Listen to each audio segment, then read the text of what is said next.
With fewer than 30 days until Election Day, William Kristol and Shelby Steele, two unusually mordant and acute observers on the state of our democracy. Uncommon Knowledge, now.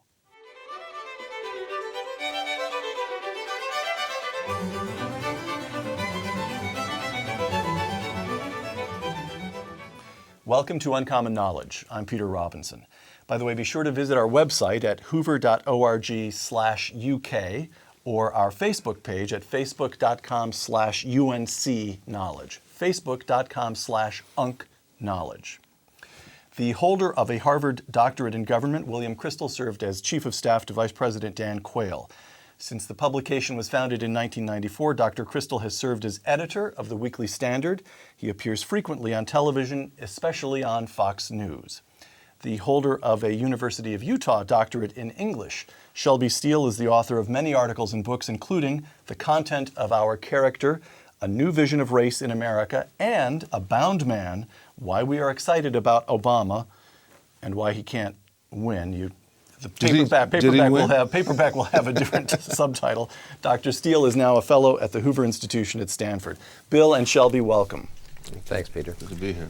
Segment one, the first debate, Mitt Romney. Throughout much of September, Governor Romney trails in the polls, campaigning in a way that even some conservatives, Bill Kristol, for example, questioned as insubstantive, noted his gaffes.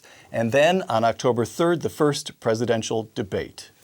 An excerpt. What we're seeing right now is, in my view, a trickle-down government approach, which has government thinking it can do a better job than free people pursuing their dreams, and it's not working. And the proof of that is 23 million people out of work. The proof of that is 1 out of 6 people in poverty. The proof of that is we've gone from 32 million on food stamps to 47 million on food stamps. The proof of that is that 50% of college graduates this year can't find work. We know that the path we're taking is not working. It's time for a new path. Bill Kristol, where did that candidate come from? Well, it came from Mitt Romney, and I think it's very much to his credit that he did so well in the debate.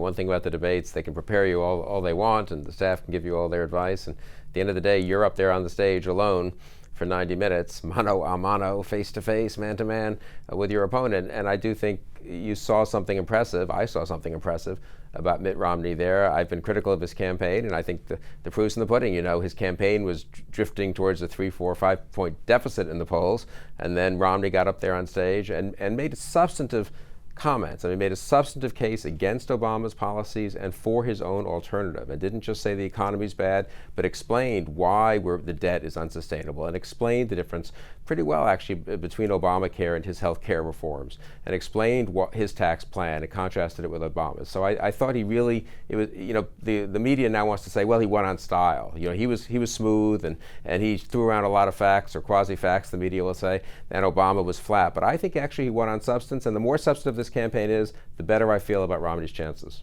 So, in Bill Kristol's judgment, the discontinuity, here's the campaign, and here's the debate performance, and the critical factor is the substance. Romney finally set himself free to be substantive. But let me pursue that a little bit, Shelby. To me it actually is, first of all, it's just fascinating as a matter of human interest, but it's also a political puzzle. The campaign, we had that story in Politico about the mess that led up to the convention speech. Romney runs as the greatest manager, one of the most remarkable managers of the second half of the 20th century, and yet they couldn't seem to get a decent speech written. The process was a mess leading up to the convention speech. The release of that tape in which he said 47% of Americans believe they're entitled to government handouts, it just looked like a meandering, gaffe-prone campaign. What happened here? How do you understand this campaign and this debate performance? I think that he just simply found his voice finally as a candidate. He was certainly substantive, but he was emphatic. He sounded like somebody who really wanted to win and was upset about Obama's performance and had a new vision, and he was clear about it and emphatic. I think people who work away at complex things often seem to stumble, then somehow they suddenly find their voice, and something from inside them comes out, and that seemed to be the case with that performance. Bill, I was reading the Weekly Standard blog, among other sites, during the debate. And you put up, as I recall, 3 different posts during the debate, each one of which was more excited than the one before.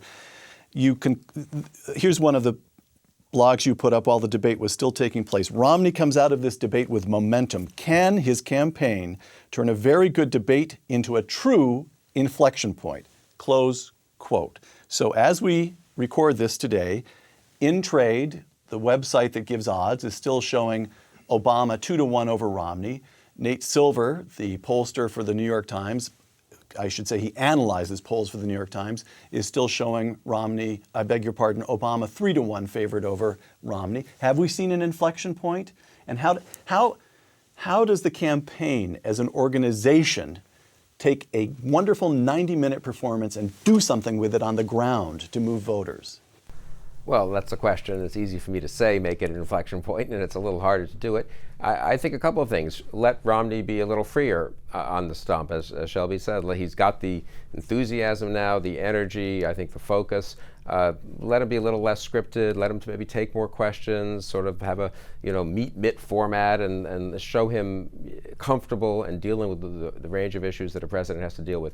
I think the foreign policy speech he gave early last week, or I guess it was Monday I think, at VMI, was very strong, and that's something the campaign parts of the campaign had resisted for ages. I remember this was first discussed 2 or 3 months ago. They asked for some ideas about it, and then nothing much happened. Foreign policy isn't the #1 issue, et cetera, but voters want to see a president, a full spectrum president, and they want to see that it can address the whole range of issues a president has to address. So ironically, by being a little less tactical, I think the campaign could do better. They're very focused on getting this little sliver of suburban moms outside Columbus, Ohio, whom focus groups have shown are very concerned about issue B, F, and Q, and they're a little less concerned with letting Mitt Romney be a possible president. And I do think they've done a pretty good job since the debate. If that keeps up, and if he does well, especially, obviously in the final 2 debates, I think it will turn out to have been an inflection point. Shelby, inflection point? Well, I would agree. I think the campaign might not quite be there at this moment. The campaign, the organization. The organization, but certainly he seems himself to be there. If he has another performance like that in the second debate, then I think he begins to dispirit the other side, and I think some of that already happened in the first debate. Obama seems dispirited. Let me come to that right now. A little angry now, a little petulant. Let's come to Obama. Segment 2, the first debate, Barack Obama. Almost a mirror image in September. Romney's down, but Obama's doing nicely. He gets a bounce after the convention. The bounce seems to get locked into the polls, and then in the last few days of September, we see polls breaking away in the swing states of Ohio and Florida. Pennsylvania looks as though it's out of play. Clearly moves over to the Obama column. And then comes the debate. An example. Look, the genius of America is the free enterprise system and freedom, and the fact that people can go out there and start a business, work on an idea, make their own decisions. But as Abraham Lincoln understood, there are also some things we do better together. So in the middle of the Civil War, Abraham Lincoln said, let's help to finance the Transcontinental Railroad. Let's start the National Academy of Sciences. Let's start land-grant colleges, because we want to give these gateways of opportunity for all Americans, because if all Americans are getting opportunity, we're all going to be better off. That doesn't restrict people's freedom, that enhances it. And so what I've tried to do as president is to apply those same principles. That is listless, it's meandering, it's halting. It goes from Abraham Lincoln to the railroads in the 1860s. He never leaves the 1860s. What happened to Barack Obama, the figure of 4 years ago, who gave one brilliant speech after another, who moved halls filled with thousands of people? What happened to that man, Shelby? He seems to have lost his voice and lost his confidence to a degree, and seemed tired, and seemed as though he obviously wasn't sure he wanted to be there, but he also seemed as though maybe he didn't really on some deep level want to be the president anymore. he has not done well. He has no idea about what to do in the future or where he's going to take the country that's different and compelling. So he's shooting, but he doesn't have any bullets. So, Bill, is it as simple as that? Mitt Romney suddenly looks like a commander-in-chief, emphasis on command. I mean, if you think of it, what I found myself thinking of during that debate was the Federalist. I think it was Alexander Hamilton. I can't remember which Federalist it was, but we're speaking of energy in the executive. And there was Romney. And then Barack Obama, I had the same thought. It reminded me of the moment in the debate between George H.W. Bush and Bill Clinton, when George Bush looked at his watch, and it wasn't as if to say, when will this debate be over? It was as if to say, when will I get out of this White House? When will this all end? Yeah. Has Barack Obama given up on a second term? What? I don't think quite, but I very much agree with Shelby that, and Harvey Mansfield, my teacher and our friend at Harvard, wrote a very good piece for the Weekly Standard this week, which we headlined Obama's ennui. His sort of sense of boredom and fatigue, which he conveyed, as you and Shelby pointed out up there at the debate. And as Mansfield points out, it seems to be connected, though, with his vision, or lack of vision, really, for America's future. He doesn't see anything exciting about America. We're going to have to manage this decline, and if we really pull together like in the old days, maybe we can make the decline less painful if we sort of spread the pain around. We can take care of Julia, the imaginary woman who's, going to be dependent on the government from birth to death, but maybe the dependency won't be too unpleasant if we can just kind of get things going, if there's Obamacare and all of this. And abroad, of course, we're not going to be what we once were, but maybe we can avoid humiliations as recently happened in Libya. I do think his psychological state is somehow connected to his substantive vision, or lack thereof, for the country's future. And I think Romney reminded himself, that it's not just, it's great fun to be commander-in-chief, but there's something worth commanding here. And this is the United States of America, and we can get going again, and we can be prosperous, and we can be strong. So Barack Obama has, I'm engaging in pop psychology here, but he has somehow interiorized his own view of America. This is the new normal. Mm-hmm. The new normal is 1% growth. The new normal is ebbing influence in the world. And the new normal is boring, listless presidents. Seemingly, yes. Seemingly. He seems to have, I think his special charm always was much more cultural than political. He knew he was breaking ground there. There was a certain magic. The first black president is really going to move American culture forward in a progressive sort of way. But he was never very much interested in day-to-day politics and public policy. And he had other people write his stimulus package, his health care. He took no real interest in any of those things. So it's hard to imagine, unlike, for example, someone like Clinton, who sort of loved the details. Barack Obama seems not completely, certainly, but unexcited by what he's doing politically. Watching his debate performance, the thought that occurred to my little mind was, we could save ourselves a lot of trouble by establishing a House of Lords. That Barack Obama really doesn't want to be president once he wants to be as a former president. And if we could just somehow have given him that, made him a duke, how does he get it back? He has to find his passion. He has to find something to be passionate about, some vision that would enervate him. I'm not sure he's going to find that. And Bill says that Bill's point is that we already know Barack Obama's vision, and it's a downer. Yeah.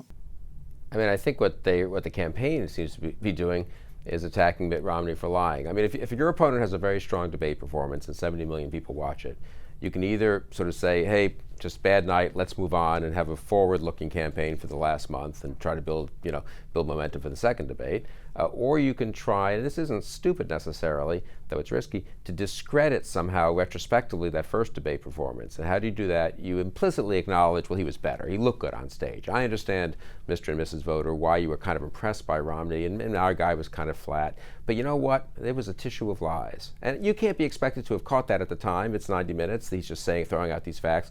But now in the cold light of day, the day after, the week after, we can tell you the tax cut numbers don't add up, he's wrong about health care, et cetera, et cetera. They've really gone after Romney. As I say, I'm not sure it's entirely ineffective, try to blunt his momentum by saying it's just lies. The downside of that is it's just become entirely a negative campaign. I mean, Shelby's right. If I were the other way for the Obama campaign to have gone was to say, you know, I do have a vision for the country. We've gotten so preoccupied with governing and all the responsibilities of the office. I haven't really laid it out as I should.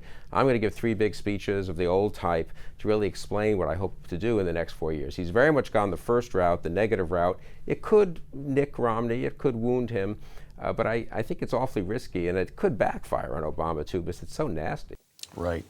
Segment 3, the Republican Party unevolved. Shelby Steele writing not long ago in the Wall Street Journal, quote, "Here is Barack Obama, evidence of a new and progressive America.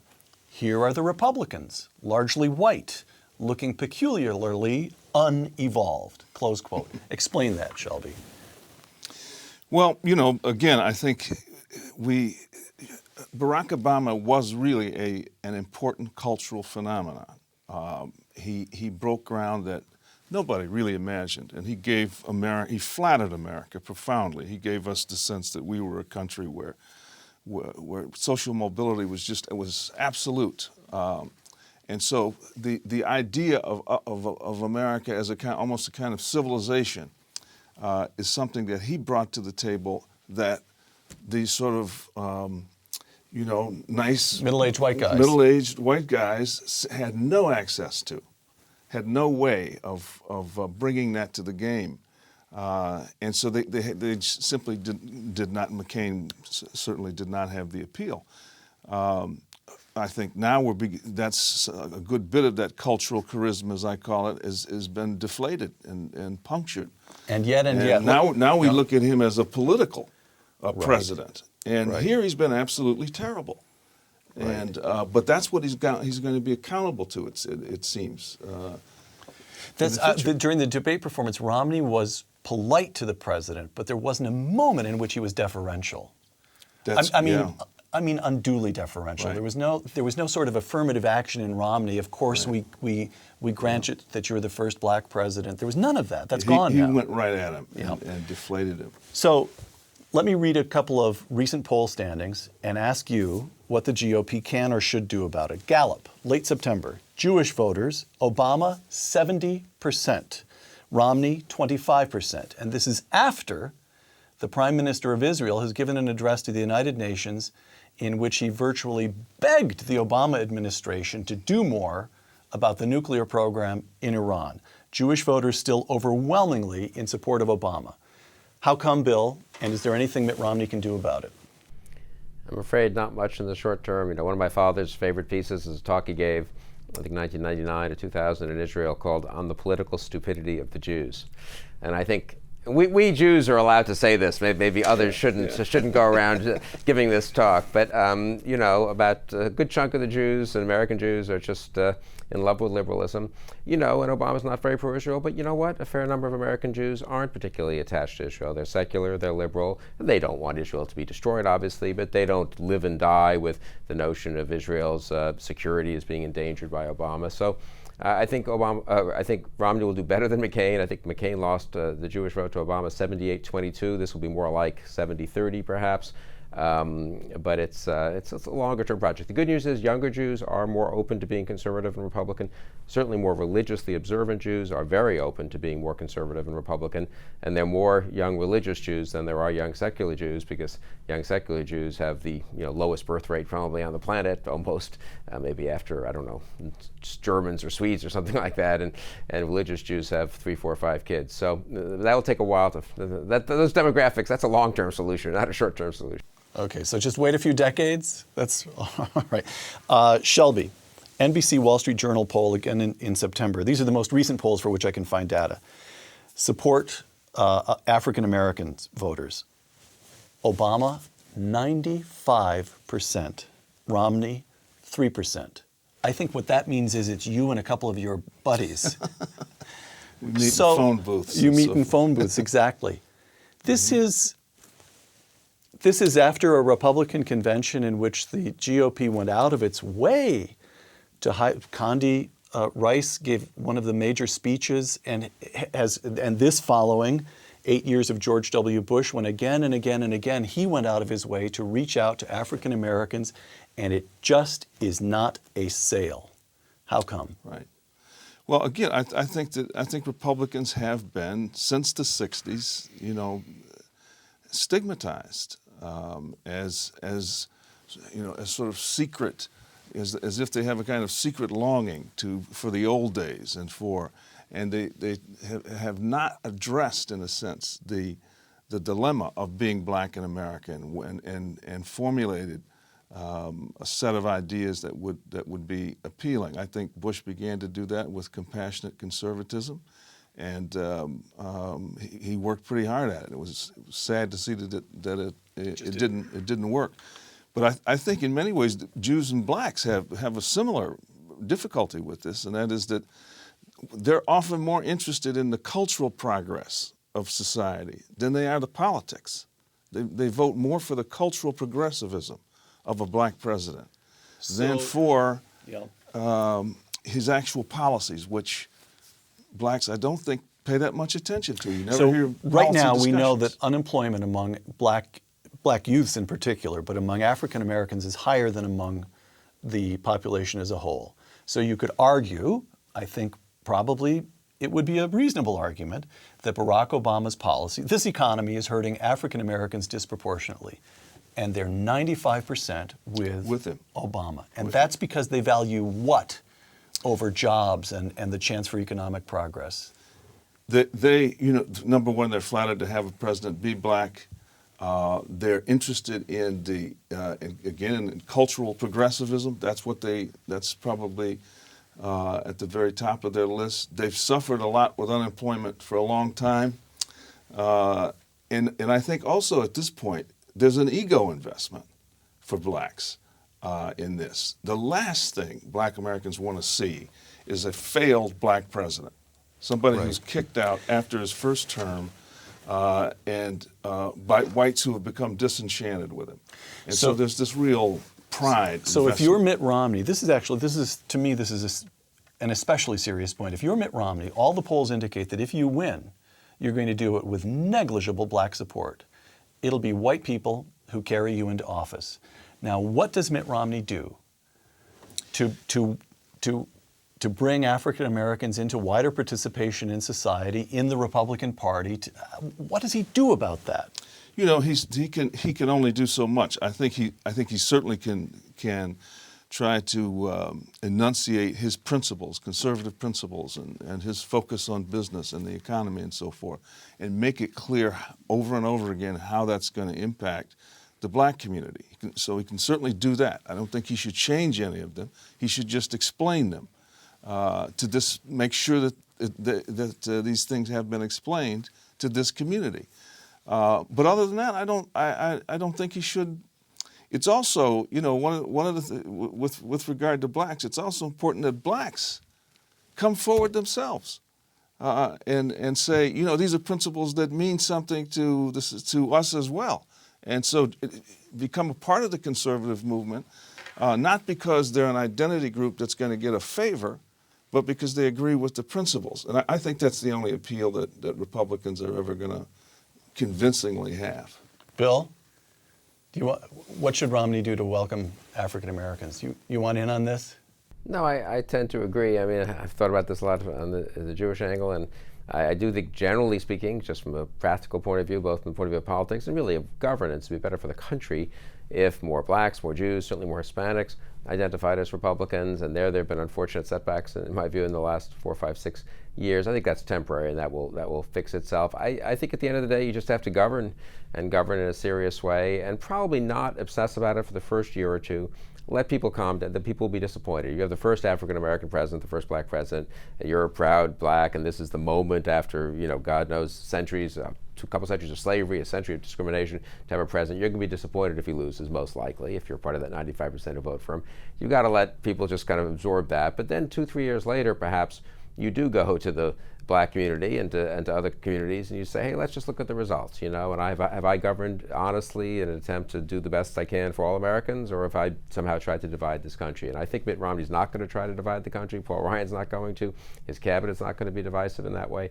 And I think he might be able to, there might be in a funny way, the way history often surprises you and does the opposite of what you expect. It might be actually that after defeating Obama, if he does, someone like Romney could actually get a higher percentage, I suspect, of the black vote in 2016 than a Republican previously has been able to. Bill, you mentioned Hispanics. Latest poll I could find, again September, this is Pew Research, Obama 72%, Romney, Obama 72%, Romney 22% among Hispanics. But you said don't worry about that, that'll correct itself?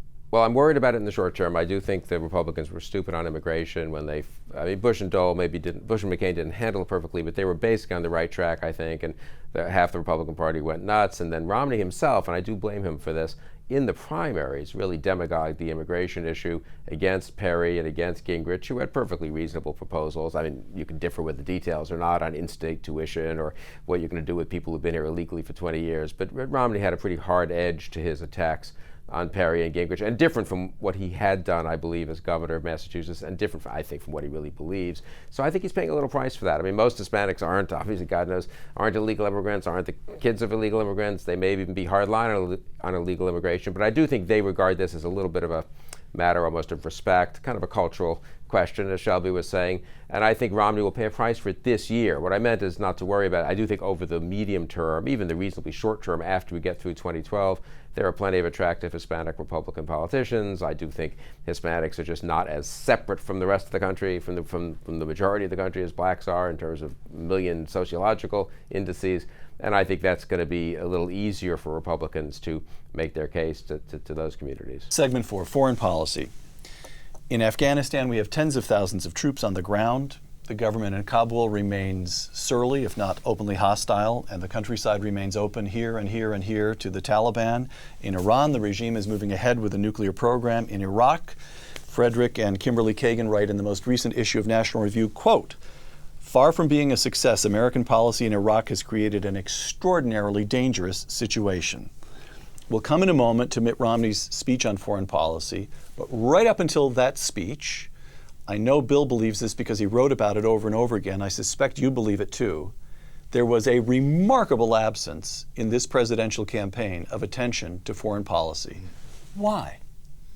It's stunning. I mean, when you think about the absence of any sort of discussion of strategic issues in this part of the world and so forth. I think that Obama is a bit of a torn man on this. He knows he's the president now, and so he has certain responsibilities, and he had a surge in Afghanistan and so forth. But I think there's another part of Obama that's the sort of old left-wing pacifist a relativist who says, we're not exceptional. We're just another country among countries.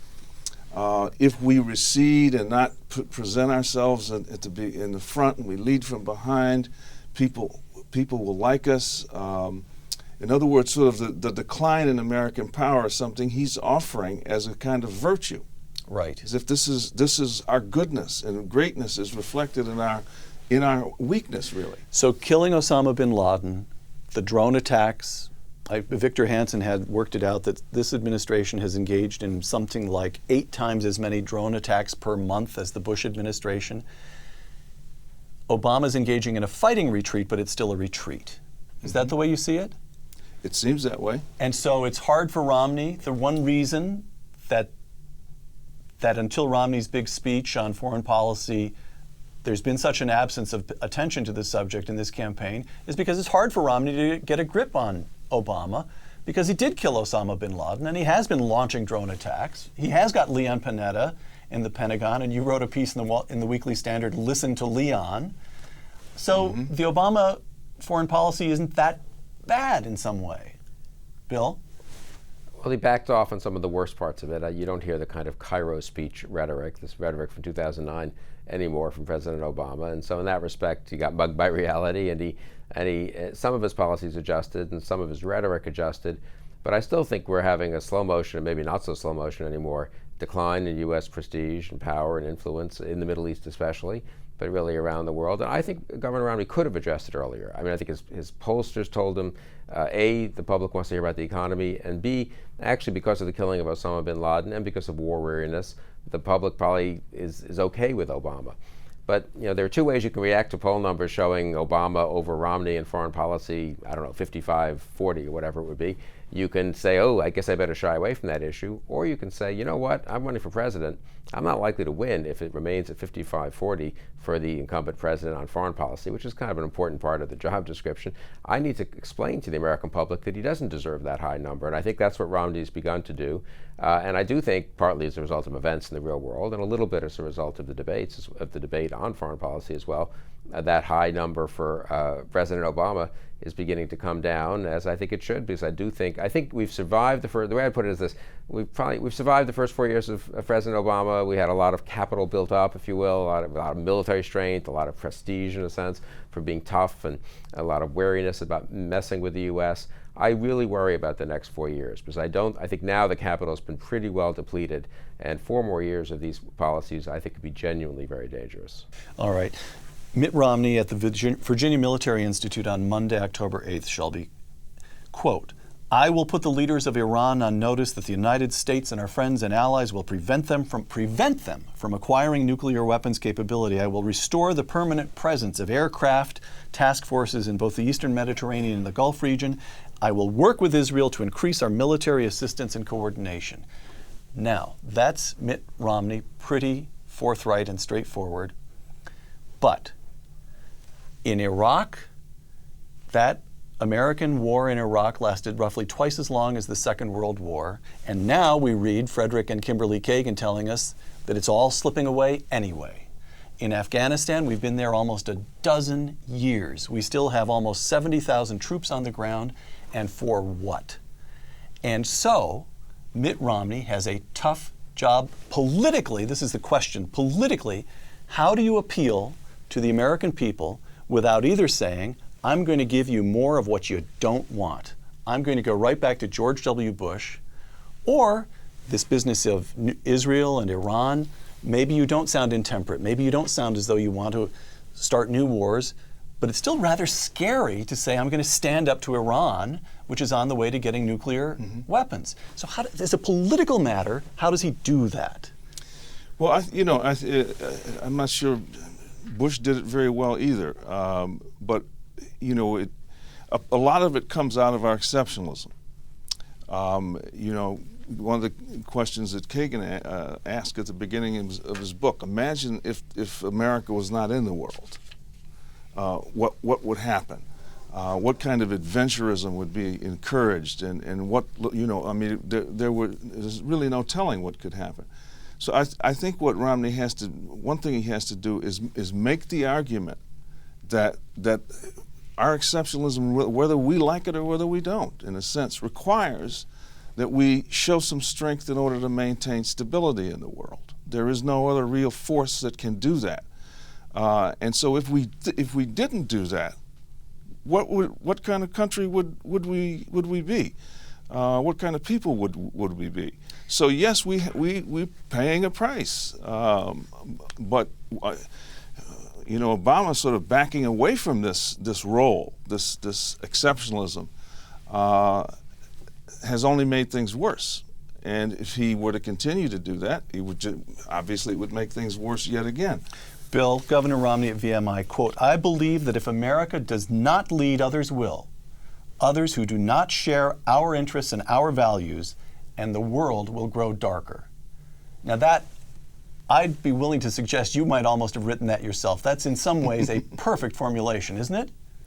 Yeah, well, I agree with it. I mean, I think the answer to your question about the politics is, in a way, the same as the answer perhaps on domestic policy. When people said Paul Ryan's budget was imprudent, the American public isn't willing to hear the tough talk, that we need to be serious about changing the rate of growth of entitlements and the like.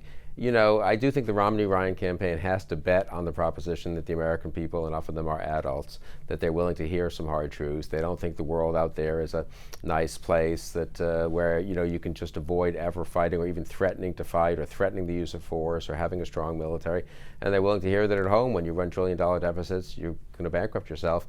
and you have to do something about it. So, I mean, I'm not saying that necessarily works. People can deceive themselves for quite a while, and President Obama is pretty good at kind of painting a nice picture, which requires a lot less sacrifice and a lot less toughness on the part of our people and our nation. But I think that's the bet Romney's made, and once he's made it, in a sense, he might as well articulate it. He might as well give the American people a really good choice instead of backing into the choice. Shelby? Yeah, I think I agree with that. I think both candidates have been very much afraid of war weariness among the American people, and as they've defined and have stayed away from these things. And the result is that Americans don't have much of a handle on what our role in the world is and why we're doing the things we're doing. And everybody's just mumbled about it. Nobody wants to talk about it. Nobody wants to talk So let me ask, final question on foreign policy.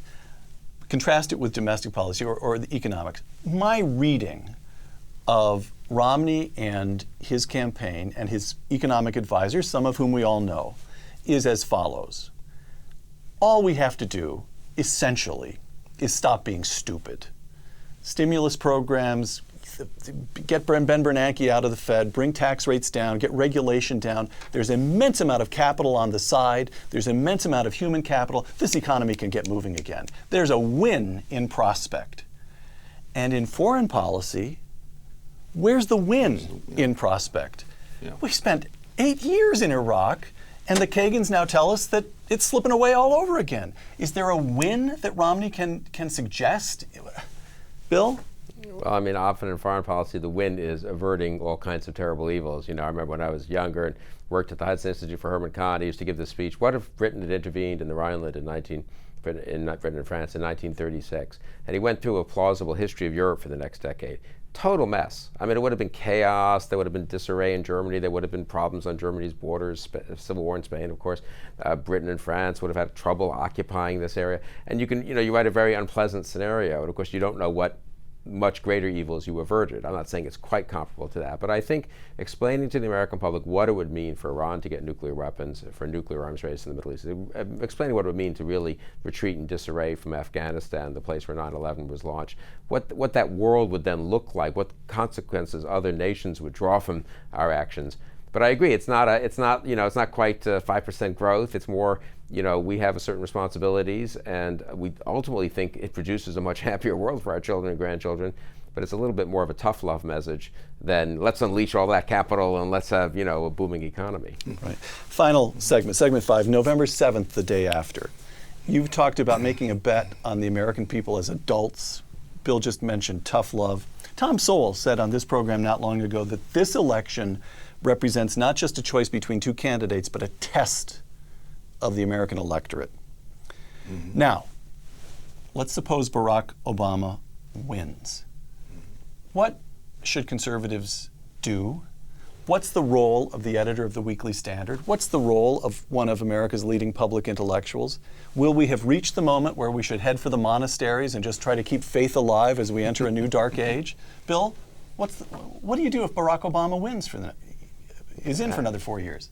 I don't think Weekly Standard circulation will be very good in a new dark age. So and I'm not a big monastery guy myself. So I think I'll pass on that. No, look, I mean, it may be that he'll win. Incumbent presidents are hard to defeat, and all that. I very much worry. I think we can survive. Honestly, the economic situation will be very bad for families that obviously don't have jobs and all that. But the economy won't totally melt down perhaps over 4 years. I do worry about Obamacare being institutionalized at home, and I very much worry about the foreign policy, Supreme Court appointments. There's plenty to worry about.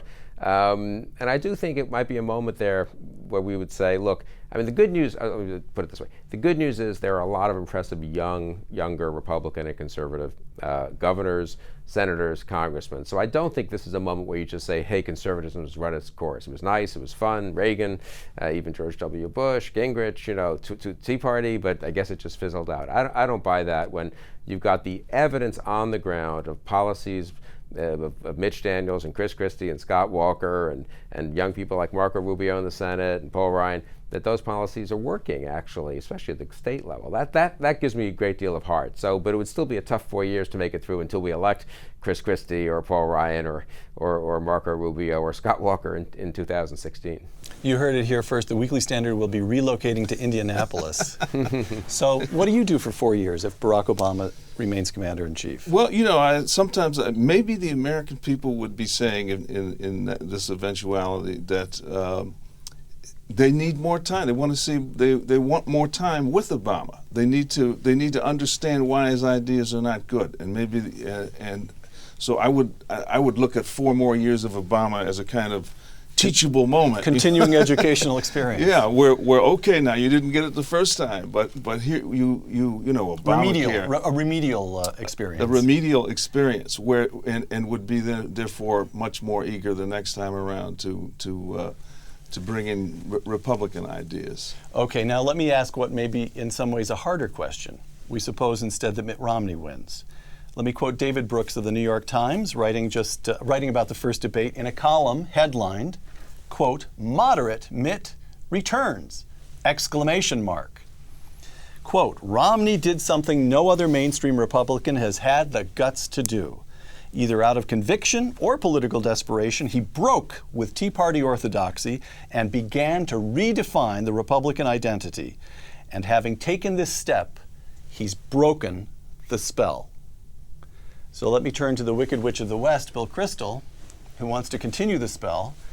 But what do you do if Romney, 4 years of Mitt Romney, redefines the... You were just talking about the progress governors have made. Ted Cruz is going to be in the Senate from Texas. There's an immense amount of hopefulness among conservatives, and Romney would come along and muck it all up. Bill? I don't think he'll muck it all up, and I think David Brooks is seeing the Mitt Romney he wishes he had seen in the debate. And then the conservatives are extremely enthusiastic about the Mitt Romney we all saw in the debate. Are we all deluded? Well, actually, the mainstream media line is, yes, magically, Romney has both moved to the center and cheered up conservatives. But in what way did he move to the center? He sounded pretty tough on the debt. He sounded pretty tough on removing Obamacare.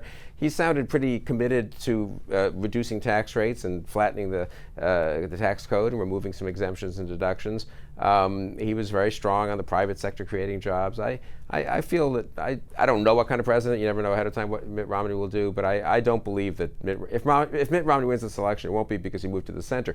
Did he make some intelligent rhetorical adjustments that explain to moderate and centrist Americans why conservative policies make sense? Sure, but that's like saying Mitch Daniels, who managed to get an extra, 20% of the vote in Indiana the second time he ran, almost 20%, as opposed to the first time, moved to the center. No, he pursued conservative policies and won a lot of moderate and centrist votes. So, Shelby, you know, because we both inhabit the same world, we have many of the same friends, that there is a large strand of thought among conservatives. Let's hope that Romney wins. And the moment he does, boy, have we got to keep an eye on that guy. Keep him honest.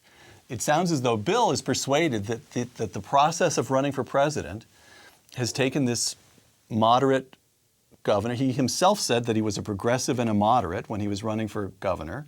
Those were the words he used, and turned him into a genuine conservative. Do you buy that?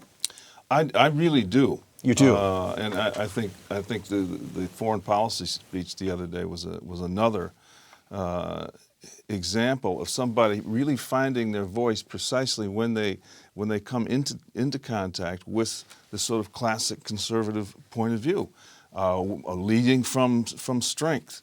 So if we don't lead, then others will, and we won't like that. Well, those lines resonated, and he spoke them very emphatically and very clearly. And so I would disagree with Brooks. I don't see all that much movement to muddying things up and moving to the center. I see clarifying things and staying in sort of within the bounds of classic conservatism. Shelby Steele in the Wall Street Journal, quote, "Mr. Obama came of age in a bubble of post-60s liberalism that conditioned him to be an adversary of American exceptionalism. He sees America's greatness as much the fruit of evil as of devotion to freedom." Close quote. Explain that for just a moment. Well, he does. The bubble that he grew up in, and I grew up in it too, so I I remember it well. Was the idea that if you add up all the sins that America's committed over the centuries, and racism and sexism and adventurism in Vietnam and so forth, that there's something characterologically evil in American society. And I think the liberalism that grew out of the 60s in many ways found its voice in resisting that evil and presuming it to be there. And that we should retreat in the world. We should not think of ourselves as greater than other societies and countries. Because when we do, then we take that evil and spread it around the world, and we become a kind of bully. So that, I mean, I think that's where he comes from. That's his background. Shelby, if you had a chance to sit Barack Obama down and talk to him about this, how do you handle the one great moment for liberalism? I won't say it's the only great moment, but it's the signal great moment for liberalism, which is the civil rights movement. There they took on an unambiguous evil, and they used government to defeat it. And so what do you say? That's just an anomaly in American history? That liberals it worked fine for that issue, but it won't work again. How do you deal with that? Well, I think there's a big fat distinction that needs to be made. The civil rights movement was an outgrowth of classic liberalism, which in many ways is very similar to what conservatism is today. Focus on the individual, on individual responsibility. Liberty. We want freedom. Liberty. We Right. don't want you to engineer society toward the good. We just want to be free as men and women in this society. The content of our character. And that was the greatness of the civil rights movement, was that it was so much in line with our principles of our founding fathers and so forth. The new liberalism that Barack Obama is enthralled to wants to re-engineer us toward the good.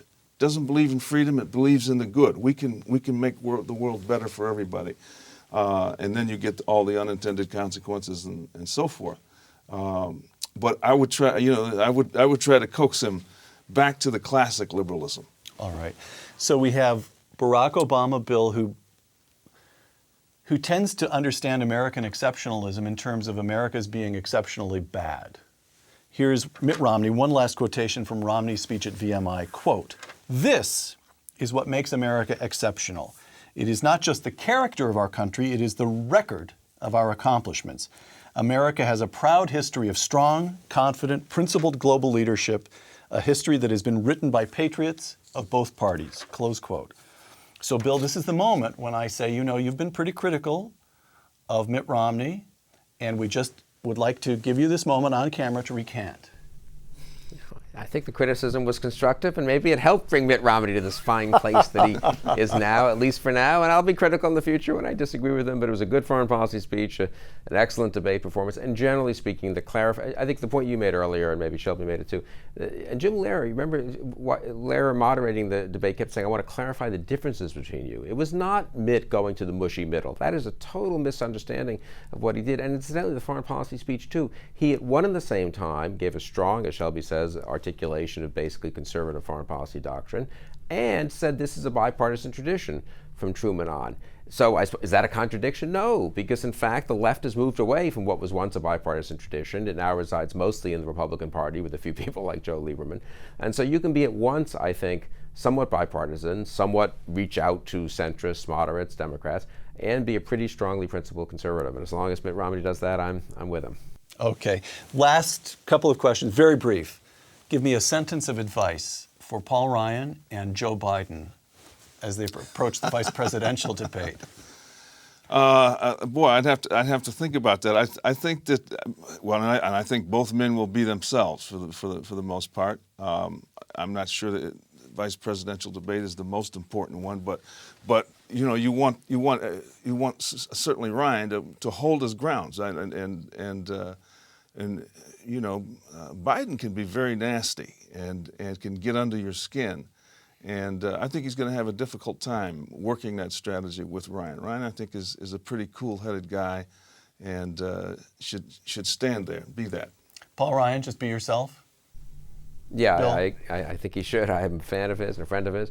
I think Mitt Romney has sort of swum the first lap of the relay and has like a big lead now over Obama because of his performance in the first debate. Ryan's task really is to hold that lead, I would say, though. He cannot back down. He has to defend Romney from Biden's attacks on Romney. Biden's going to go after what Romney said and try it was all fantasy, lies, etc. He's got to be very strong in defending Mitt Romney, and then he's got to turn it around and go on the offensive, obviously, against the Obama-Biden record. So I think Ryan has a sort of trickier task, more complex task rhetorically. Shelby can analyze it in the Journal after the debate. Biden has a much simpler task. Biden is just going to go out and try to discredit Mitt Romney. Right. Okay, last question. We have less than 30 days to go now until Election Day. Both of these men are engaged in the sort of the grandeur of the continuing American experiment. At some level, we want them both to do well, don't we? We want somehow both of them to reflect well on American democracy. So as we enter this last few weeks of the campaign, what would you advise Barack Obama to do? And what would your last sentence of advice to Mitt Romney?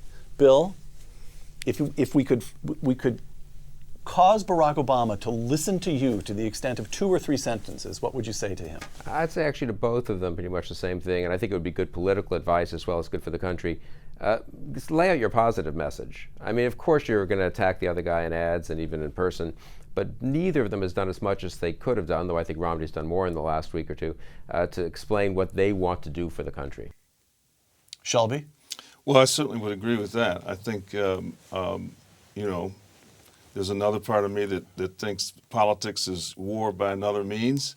And I would like to see Obama sort of continue in this sort of weaker vein, and I'd like to see Romney prevail. As Napoleon said, when your enemy is making a mistake, do not distract him.